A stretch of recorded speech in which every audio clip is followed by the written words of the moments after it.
MLC Duvvada Srinivas గారి కుటుంబ వివాదం మరోసారి రోడ్డెక్కింది. నిన్న వారి కూతుర్లు ఎవరైతే ఉన్నారో వారందరూ కూడా తమ తండ్రి తమకు కావాలంటూ కూడా తండ్రి వద్దకు వెళ్ళిన పరిస్థితి. మేడం, నిన్న ఏం జరిగింది? పిల్లలు ప్రధానంగా ఏంటి సమస్యకి కారణం ఏంటి మేడం? ఏం లేదు సార్, వాళ్ళ ఫాదర్ దగ్గరికి వెళ్తాము, మా ఫాదర్తో మాట్లాడుకుంటాము, మేము మా ఫాదర్ దగ్గర ఉంటాము, మాకు డాడీ దగ్గరికి వెళ్ళాలని ఉంది అన్నారు. ప్రధానంగా ఏంటి వివాదం? 2 సంవత్సరాల నుంచి నడుస్తుంది కుటుంబ సార్. గట్టిగా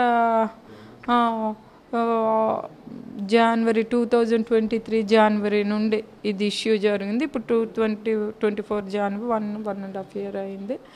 ఈ ఇష్యూ సీఎం గారి దృష్టిలో కూడా నేను పెట్టడం జరిగింది.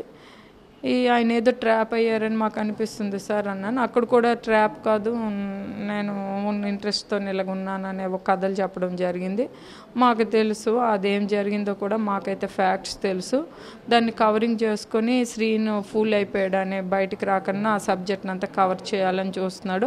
ఆయన స్వార్థం చూసుకొని పిల్లల జీవితాలని మా జీవితాలని బయటపడకన్నా ఉండాలన్న ఆలోచనతో ఆయన చేస్తున్నాడు. ఆ ఇంట్లో నా ఇల్లీగల్ అఫైర్స్ నడిస్తే మా పిల్లల లైఫ్లు పోతాయి, అట్లా చేయకండి, మీ వ్యక్తిగతం ఏమైనా ఉంటే బయట చూసుకోండి, లేదు మీ సొంతూరు పలాస వెళ్ళేసి మీరు ఇష్టం వచ్చినట్టు చేసుకోండి, కానీ మాకు ఇక్కడ పిల్లలు డాడీనేమో మానేమో డ్యామేజ్ అవ్వకూడదు అనేది మేము చెప్పడం జరుగుతుంది.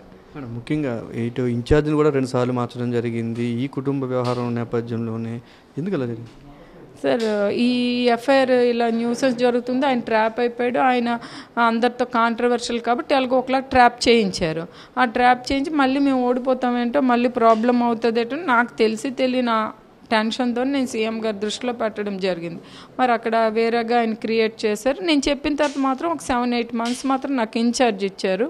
మళ్ళీ నేను చేయలేను, ఆయన అచ్చెన్నాయుడు మీద అయితే గట్టి ఫైట్ ఇవ్వగలరని అట్లా బిల్డప్ ఇచ్చుకొని ఏదో పెద్ద దీనిలాగా అతనైతే అన్నీ చేసిగలడని ఒక ఇక్కడ కామన్ పర్సన్కి పెట్టే గెలిచేసే పరిస్థితుంది. కానీ అది అతను అలా ఫోకస్ చేసుకొని ఆ రకంగా మళ్ళీ సెకండ్ టైం టికెట్ తెచ్చుకొని మళ్ళీ చేశాడు. మళ్ళీ అదేవిధిగా 35,000తో ఓడిపోయారు. ఇక్కడ 35,000తోనే ఎవరు ఓడరు, 10,000 7,000 8,000తో ఓడిపోయిన constituency Kalinga 100% Kalinga community constituency.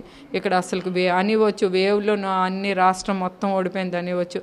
రాష్ట్రం మొత్తంలో 11 సీట్లు, ఇది 12వ సీట్ అవ్వాలి, కానీ ఓడిపోయారు అని అంటే కేవలం ఈ క్యాండిడేట్ అవడమే ఓడిపోయారు. ఈ ఎఫ్ఐఆర్కే మీరు ఆరోపిస్తున్నట్టు దానికి సంబంధించి మీరు ఆవిడతో కానీ అతనితో కానీ మాట్లాడడం జరిగిందా ఏంటి?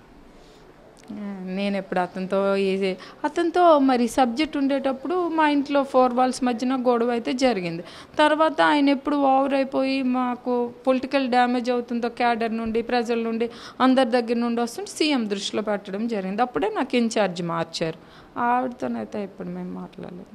అయితే బయట పబ్లిక్ విషయంలో మాత్రం మీరు విడాకులు తీసుకున్నారు, ఆమెను పెళ్లి చేసుకున్నారు తిరుపతిలో అన్న ఆరోపణలు వస్తున్నాయి. దీని మీద ఏమంటారు? సార్ నాకైతే ఏం తెలీదు, నాకైతే డైవర్స్లు ఏమీ లేవు. ఆయన డైవర్స్ ఇచ్చి ఆయన దగ్గర నుండి ఈ ఇల్లు మా దురదృష్టం. మేము ఏంటంటే బ్లైండ్గా మేము నమ్మేసి ఆయన పేరున నేను తెచ్చుకొని నా పేరెంట్స్ సపోర్ట్తో ఫైనాన్షియల్ సక్సెస్ అయ్యామనేది ఇక్కడ నియోజకవర్గ ప్రజలందరికీ తెలుసు. దాన్ని ఎట్లా ఫోకస్ చేస్తాడంటే నా తెలివితేటలతో నేను వచ్చాను, సనంతా నా సంపాదన అంతా నా ఓన్ అన్నట్టు క్రియేట్ చేస్తారు. మాకు అప్పుడు అంత నాలెడ్జ్ లేదు. ఎవరు ఏ భార్య అలాగ ఆలోచిస్తుంది నా పేరునే ఆస్తులు ఉండాలి అనేది? ఆయన పేరున ఆయన పలాస నుండి ఏం తెచ్చుకోలేదు, అంతా నా సపోర్టు నా పేరెంట్స్ ఫైనాన్షియల్ బ్యాక్గ్రౌండ్తో పొలిటికల్గా కానీ ఫైనాన్షియల్గా కానీ సక్సెస్ అయ్యాం. కానీ మాకు ఇలాంటివి ఉంటాయి అనేది నాకు ఐడియా లేదు. అది ఇప్పుడు ఏంటంటే క్యాష్ చేసుకొని వేరేగా బిహేవ్ చేస్తున్నారు.